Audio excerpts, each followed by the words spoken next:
So, Madman. Yes, sir. So, uh, it's been a while since we've done an episode of Who the Hell Is.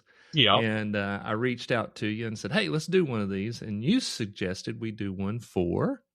Grace Macabre. Okay.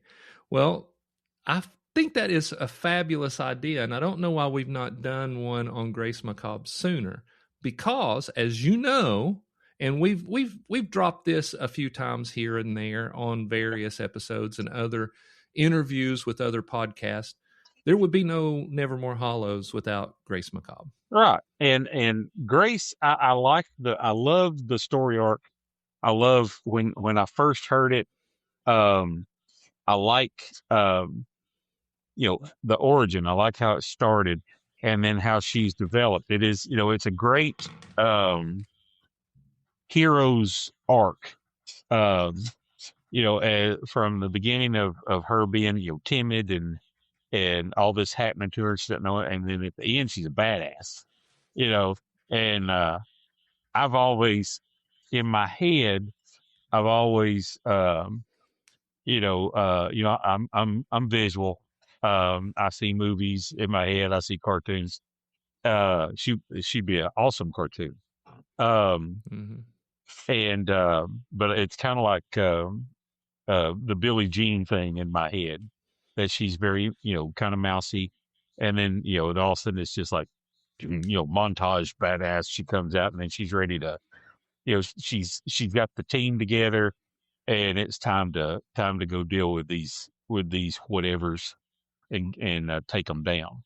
And, so let me ask you about that.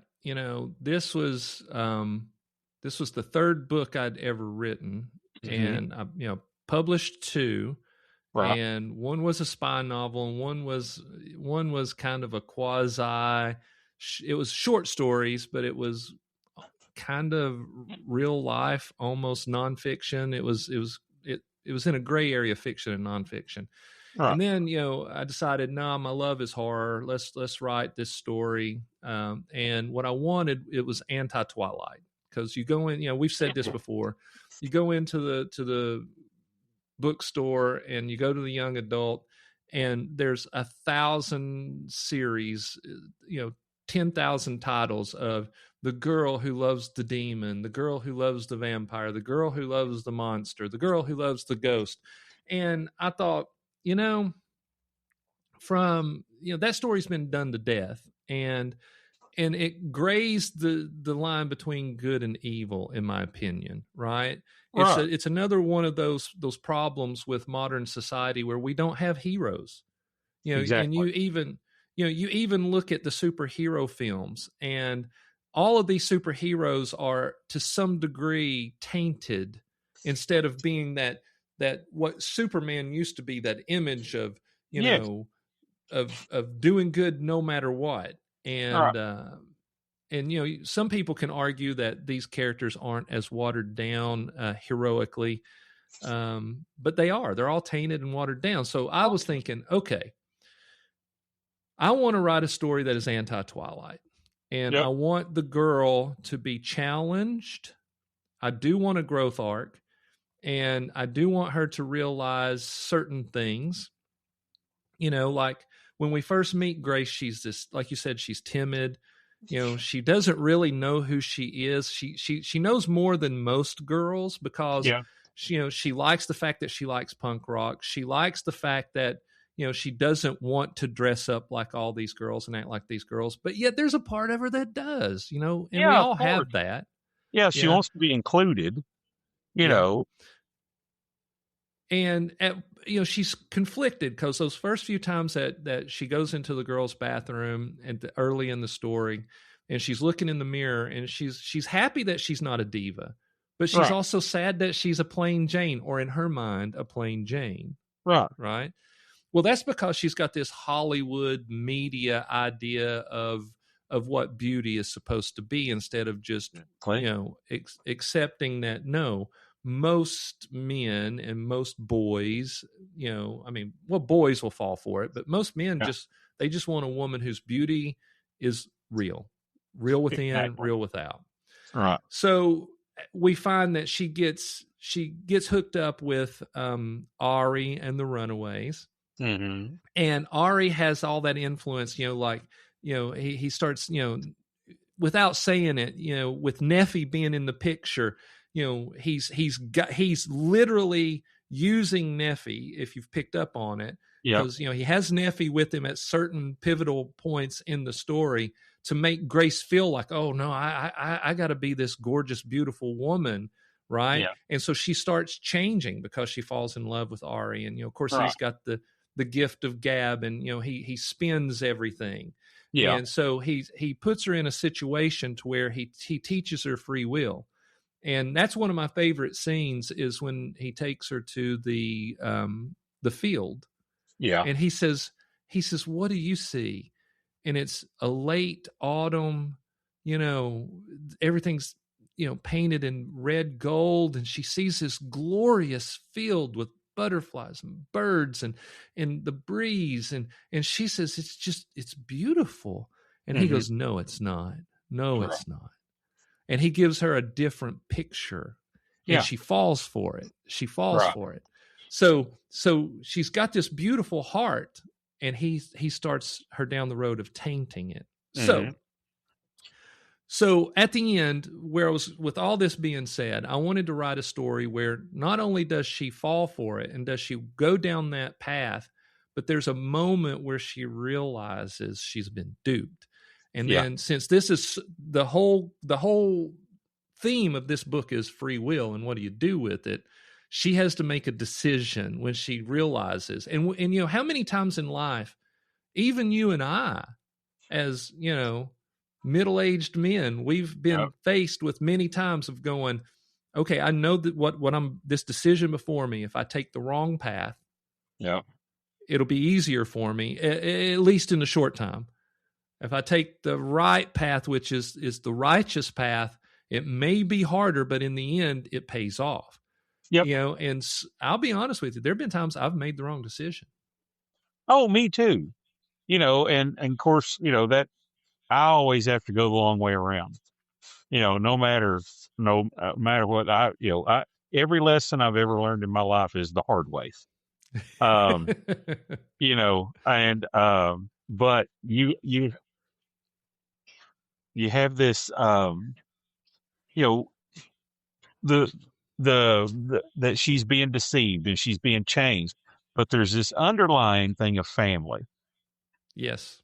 you know, and is it, she has her real family, but then she Mhm. also has her friends, and they don't give up on her no matter Mhm. how weird it gets.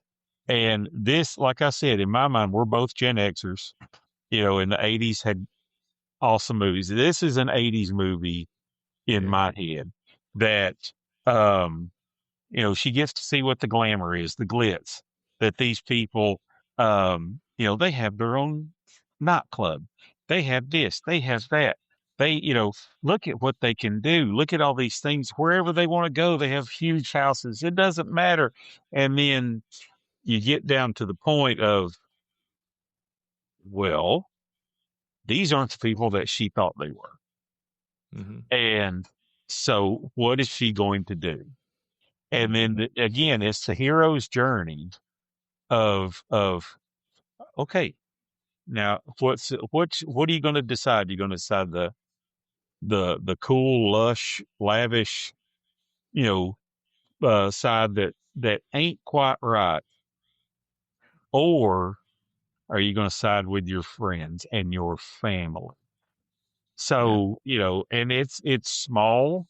It's also a good adventure story, um, which sadly is not around that much anymore. And that's what I like about it. And she's a strong female character, very strong, and she builds in her strength. And, we all start out a lot of times as vulnerable, very vulnerable, especially in high school and stuff like that, when you don't know who the heck you are. And yeah, she ends up being, yeah. And I would like to, see her continue. I almost see her collabing with Tiberius at one point, Mm, mm, because I think her and Tiberius would get along, and they're kind of, you know again, they are, uh, yeah, I'm a comic book dude as well. So a Justice League or a Avengers type situation. We have all these wonderful heroic characters in town, but they kind of do their thing. They interact with each other sometimes. But yeah, I would like to see her and Tiberius kind of collab on something, and both of them look at each other like, you did that? I didn't know you were part of yeah, that. Oh yeah, you were the guy that took down, uh, you know and so then, because our town corner are kind of knows who they are, yeah, and but and then I'll you know the critters that are involved in this story are incredible. They would, they're awesome villains, very original villains, um, very action figure.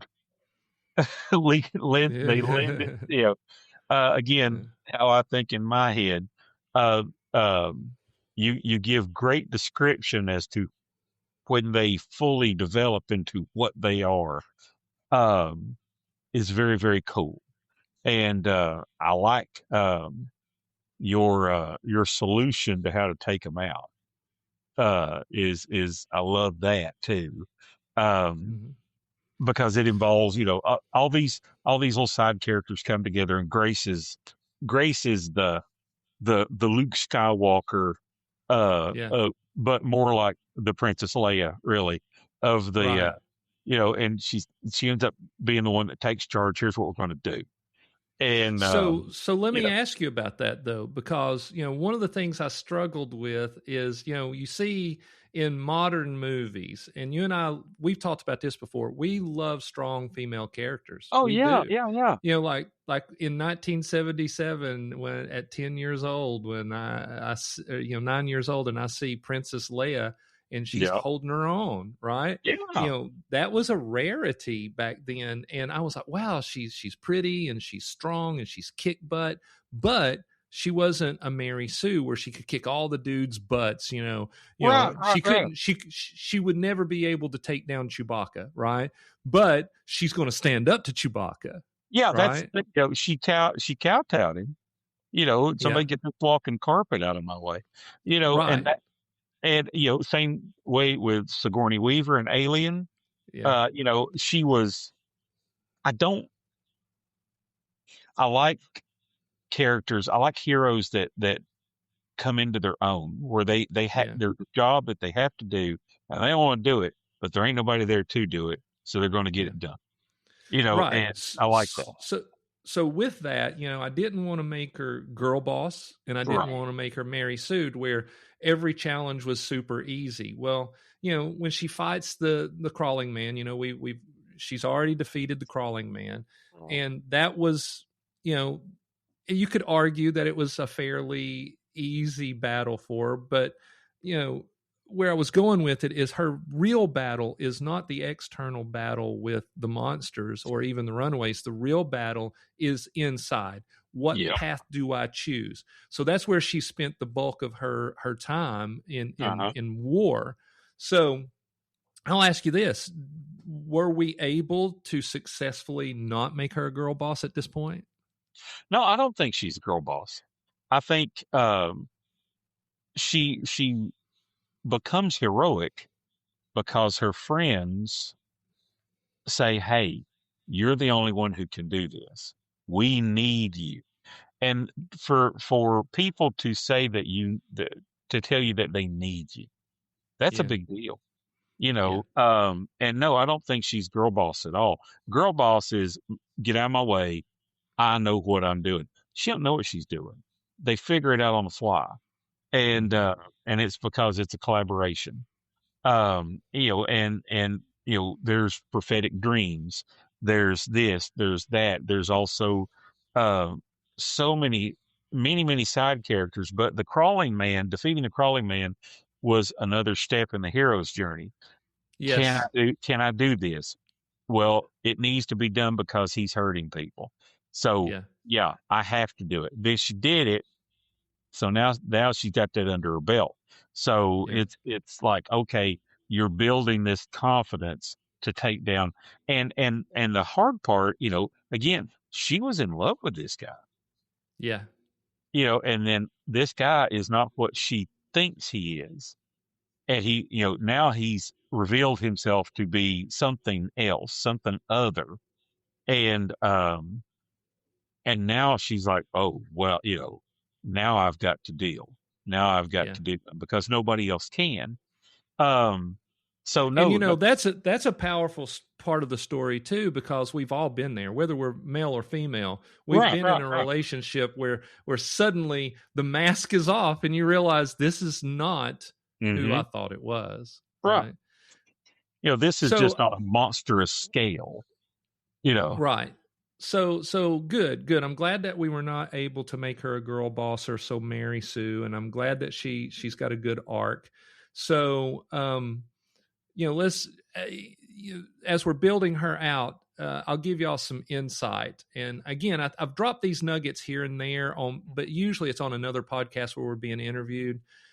So when I wrote this story, I'm a deep avid horror fan, and oh yeah, I was writing this story in its format, but I was not taking certain risks. Like, yeah, if you'll notice now, one of the things that you and I talk about is how we name our characters. Most of our characters are named very uniquely. yes, yeah, and you do a great job with it. It's a great. Well, it hit me after I wrote this book. I mean, the book was completely done. And Uh-huh. it hit me. I was just like, man, it's just missing something. Well, I love whimsy. You and I both love Yeah. whimsy. And I was like, what if because when I originally wrote her, her name was Grace Marshall. Oh, really? Yes, it was Grace Awesome. Marshall. And again, if this was proto Nevermore Hollows, nobody had unique names. Nobody. Like, even Sarah's last name was not Sarah Graves. It was Sarah. I forget what I called her, but we had Grace Marshall. We had Sarah. It might have even been Sarah White, I think. Something like that. But I was thinking, man, I'm missing an opportunity here. And I Right. was a huge Harry Potter fan, and J.K. Rowling does great at naming people fun names. Yeah. And so one day I thought, well, okay, what if I changed her name? How would that change the character? Okay. So I thought about it for a long time, and I thought, well, what do we call her? And I mean, I had a list of names, and I came across Grace Macabre, and I thought, wow, that's kind of a cool name. And that led me, when You're I decided frozen. I was going to name her, it'll come across fine. Yeah, I got it. Even though when it says it's frozen, it's still the software we use still pulls it up. So okay, cool. Anyway, for those of you who are listening, we had a little bit of a technical glitch, but we're back. So anyway, when I decided to change her name to Grace Macabre instead of Grace Marshall, one of the things I've learned is if you name a character a unique name, it gives you the freedom to write them uniquely. Right? Okay. So we like quirk and we like whimsy. So when I changed her name to Grace Macabre, I realized that changed the character. Mm-hmm. And if I change the character, it changes the story. Exactly. So I thought, do I want to do this? Because I'm going to have to go back and rewrite really big portions, important portions of this book. Mm-hmm. Right. So let's do it. Let's do it. Let's name her Grace Macabre. Now that led to one of my favorite lines that I've been able to write. I know that sounds egotistical, but it's not. It's just, It was fun. The line came to me after I changed her name. The line came to me where she's standing in the bathroom and Sarah shows up for the first time. Right. And she's looking at herself. Grace is, and she's like, "Oh, I'm such a plain Jane and I hate my name." And she has this little conversation with Sarah. And she says, "I hate my name." And Sarah goes, "What do you mean?" She goes, "Macabre. Who has a name like Macabre?" Right? Sure. And Sarah says, I think it's beautiful because Grace covers death, because that's what Exactly. Macabre basically is. And I was Yes. like, whoa, that was a fun line to just come to me in the moment, in the heat of the writing. So then that changed a lot of things about how Grace would grow as a character, Mm-hmm. right? And so by just changing her name from something boring like Grace Marshall to Right. Grace Macabre, totally changed the character, totally changed the book. Now, as an aside, so for if you're a fan, thank you for being a fan. Thank you for Yeah. listening Thank you. to what Chris and I are doing in this little dark part of the internet. Being a guitar fan, Grace Marshall came from the Marshall amps. I Right. had a Right. Marshall amp at the time, and I was like, well, I'll call her, Grace Marshall. And then I was like, no, it's lame, even though I love Marshall amps. But anyway, so I feel like we've got a better understanding of who Grace is, how we Yeah. created her, what she was for. Now, I'll tell you this. Guess what? What's that? There's only 4 chapters left. I know it's Only getting 4. close to the end, but Yeah. it's getting very, very exciting. And Yep. I like it. Because there's an early story in Nevermore that ends up being the end of this story. And that's what's cool is you figure out what these things are. And I remember you asking me, or I texted you, and I'm like, "Are these this?" And you went, "Yeah." I said, "Okay." And again, you're really good at pulling in monsters from different mythologies, Yes. from different parts of the world, and then mixing them with something that we know. Right. Um, but because so these things are from whatever region they're from, that's what they end up looking like. Yeah. And I'm cool with that. I like that you just dropped 2 other little side characters um, that are something different. But it's also something that we just talked about in another episode. Um, Mm-hmm. and So I like that. There's so many things running around Nevermore Hollows that it's Yeah. amazing that the place isn't a tourist trap or Right. has been bombed by the government. But you know, um, I'm sure somewhere there is a secret laboratory that that is the government has somewhere. It's a duck blind somewhere where they're just observing, going, "What the crap is that?" Yeah, what is going on in this Yeah. town, right? What do we do with this town? So, yeah, so, we are having a lot of fun. Now you and I have discussed right before we started recording, we discussed burnout. Let's just go there for a minute. When you are a creator, no matter what you create, whether it's music, the drawn arts that Yeah. you do, the written arts, or whatever, there comes a time that you do get burnout. You struggle with burnout. And I Yeah. got burnout really bad. And you can tell this season because we're not releasing things as regularly because I was Yeah. struggling so bad with burnout. But I'm beyond that now. Yeah. And a lot of that comes from, being able to create with you, a Yeah. friend and a Well, brother, and then brother John Fike now, because John's he awesome. pours in. He's always sending story ideas, and we're going to get to him. You and him both have given me some amazing story ideas for this year. I just got to get to writing them, right? Right. Right. But so I'm having a lot of fun creating with you guys, and I'm looking forward to where we take Nevermore Hollows next, story wise. We Yeah. got a lot of fun things coming out, and I love that the listeners will embrace our stupid episodes, because we put out some stuff that is just really silly, stupid. Which But which go ahead. I'm just saying, there's horror, and then there's we can do comedic stuff and still have horror, and and but that's I like the scary stuff. I like it when Oh when Yeah.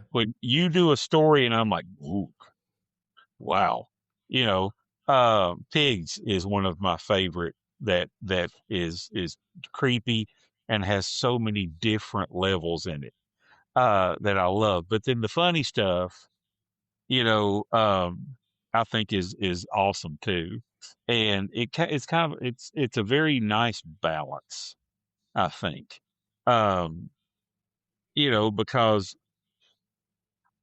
you, one thing about being human is that a lot of times we deal with scary with cracking jokes, Yeah. Yeah. and that's just and so that I think is a great thing to have, the nice balance. Yeah. um we can have the great scary stories. We have some awesome villains. Psycho Juju is one of the best villains, and I am so proud of you for him. I mean, because nobody's got a demon possessed capuchin monkey. Nobody. Right. That just he wants chaos. Yeah. That's it's all he wants is just chaos. Nobody's got a 500-year-old witch that lives in a trailer park. Um, Right. That wears a did pink tracksuit. that That works? was you. You know, You know, John Fike says this all the time. He goes, "I've been a fan of Nevermore Hollows long enough to know when Granny Dingo wore a black robe. You know, because that was the first story yeah, she wore a black robe, and then you said you drew her. You yeah. that first time you showed me her, you drew her in a pink tracksuit, and I went, "What the hell is this?" And you went, "I just think she needs to be in a tracksuit." And I went, again, that's that going, okay, can we, and we've talked about this a lot, how I love to be challenged to go, can I take a 500-year-old witch in a pink tracksuit and make her awesome? That's the Well, I mean, challenge of a writer, right? That's the challenge of a creator. And when I said, okay, again, embracing whimsy, I'd already yeah, named her Granny Dingo, right? right. And when I said, all right, Chris, we're going to put her in a pink tracksuit, that forced me to embrace the whimsy too. And how do I put whimsy into that character, but also make it scary and make her evil and it not diminish that character, but build on the depth and the quirkiness of that character. Well, but that is Nevermore Hollows. It's because here she is. She is 500 years old. She has tremendous power. She is evil beyond evil. But she's tired of all the bull crap and she just wants to be left alone. She wants silence. She wants peace. And nobody ever gives it to her. But Yep. on top of that, she's going to have comfort. She's got fuzzy slippers and she's got a pink, but she still hovers Yes. feet off the ground as she moves. She still has a rabid dingo as her familiar, and now Ouija, which is an awesome name, as her other familiar that is this sentient owl that can, tell her things. And still, and I mean, thematically, I want to see, in Trailer Park Witches, which is one of my favorites, I want to see, the monsters that were accidentally created by these morons. And then I want to see Granny Dingo come floating out of the darkness into the halo light of an old street light and just go, all right, this is done. I've Yeah. had enough, and just start throwing power that really isn't taking anything from her. That's how much she's got back. And again, on the other side, we have our trailer park wizard Yeah. who is just as powerful or maybe more so, Yeah. but he just wants he I think he delights in pushing the heroes in the right direction. Yes. And I think that Even and though that's okay. even though it's some Yeah. yeah, even though it might be in the wrong direction, he likes pushing them in a direction. Yeah, and then to see what decisions are they going to make? Yeah. And are they going to come back because he's got more cake? You know, Right. and it's and then we have the characters that are our chaos bringer, which is Psycho Juju, and then we have another chaos bringer which is Professor Grieve. Um, and then but then we have all these other things that live there that create this incredible universe that we can now drop our detective in. We can Yeah. drop Grace in. We can drop um, um, the our sheriff, or just some babysitter who is just Yeah. incredibly good with a bow and arrow. You know, uh, you know. Again, I think how we grew up and what we got to see um, in the 80s, 70s, and the 80s, where movies were just like gigantic, and Yes. there was no um, agenda. It was just, hey, let's throw the. There's a kid that drives Yeah. a car and goes back in time. There's this, there's that, um, Yeah. and Just a we're just fun like, story. That's it. It was a fun story with fun characters. right. Yes. I saw this guy the other day, and he was kind of being derogatory. He goes, well, in Star Trek they explain how everything works, and in Star Wars they go to light speed just because they say let's go to light speed. Right. Yes. And I'm like, I'm fine with that. Yeah. I'm a Trekkie.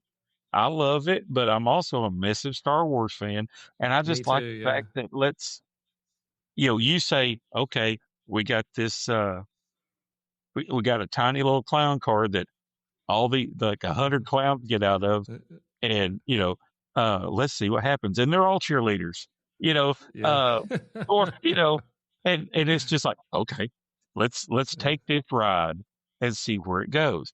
And Yeah. Grace is I know that's what really started Nevermore Hollows, but she is a wonderful example of one, a solid female lead that is not a girl boss, but she's just a hero.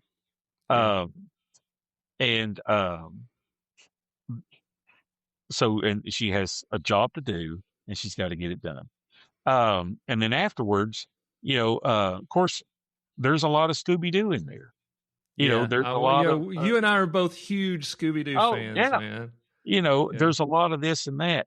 And, again, thinking visually, I always love movies where you have your main character appear, but if you pay attention, there's stuff going on in the background, Yeah. or there's cameos.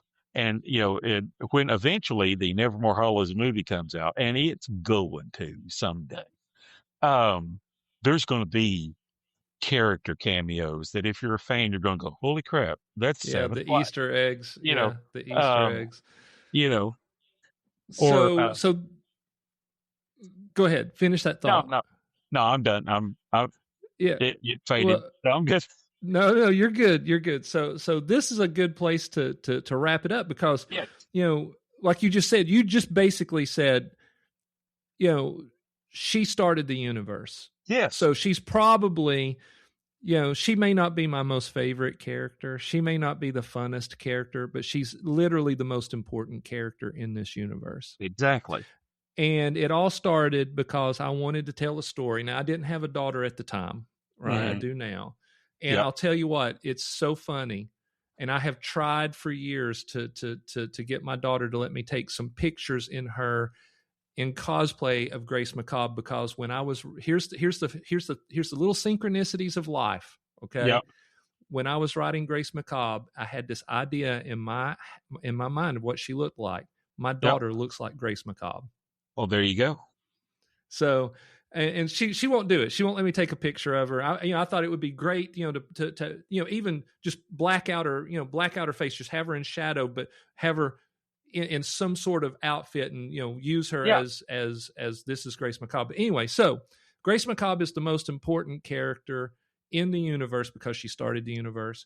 Right. She was my effort to write a story that put women making good decisions, young girls making good decisions, not going, oh, I want to fall for the bad boy. He's going to drink my blood. He's going to eat my guts. He's going to send me to hell. He's going to do all this, but I don't care because I love him, mama. I wanted a woman and a young girl who would be able to look at a situation and go, yes, I could have all this carnal and money, and I can have all this worldly stuff, or I can choose the right path wherever that leads me, and know that ultimately there will be peace and I'll be a better person for it. We don't have stories like that anymore. So No. if you feel that we've done that, then it's a success. And I would challenge everybody. I would invite everybody who's listening, drop us a line. Oh yeah. If you're listening on YouTube, put comments in the YouTube. If you're listening on your favorite podcast platform, send me a message. But just tell me, did we accomplish what we set out to accomplish with Grace Macabre? And I'm curious to see here in the next 4 weeks or so, when the final episode, final chapter hits, if everybody feels that we wrapped it up nicely. And obviously we set her up. I'll go ahead and let you know this. We set her up to where she'll play a role in the universe. We'll see her again. But I'm curious to see if her final battle, if we've done it right. So everybody, with that, thank you for listening, and thank you for being so a much. fan. Yeah. For you, those of you who have been following us for this whole journey, again, Chris and I thought that if we got 10 listens, we would be tickled. And I'll tell you, I don't know. We're still growing slow. We're that tiny podcast that could, we're the punk rock band that's playing in the crappy bars still, right? There you We're are. hoping someday to fill arenas, but I'll tell you this: I don't know what happened, but yesterday we had a 300% increase in downloads. What? Don't know what happened. Out of the blue. Out of the blue. My wife and I were driving down the road, and I just happened to log on and just check to see what the stats were. And I was like, what? This is an anomaly. What's going on? 300% increase in downloads. Wow. So somebody somewhere somebody came across us, has listened to us, and shared it with some folks. And that's where we'll end with this. Please, if you like the show, consider coming over and being a Patreon supporter. Give us buy us a coffee. Anything that you can do to help us keep the show going, because whatever we get, I'll tell you this, we give a portion every month of what little we make. We don't make a lot, but we give a portion every month to charity, every single month. We do. Yep. 20%. We give 20% to charity every month.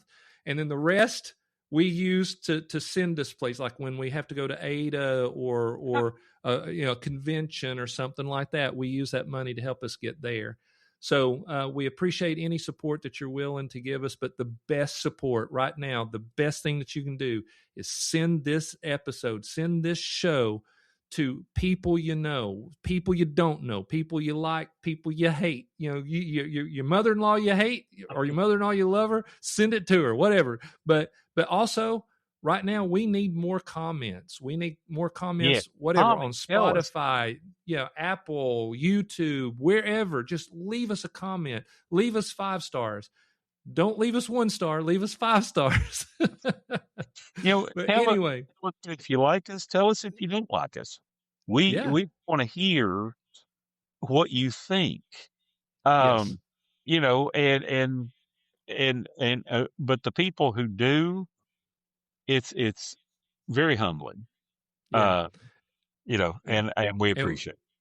And we try to answer every comment that we can. Yep. So anyway, with that, my Nevermore Hollow Psychos, this is Madman and Lafayette, and we thank you. And we take your time very seriously.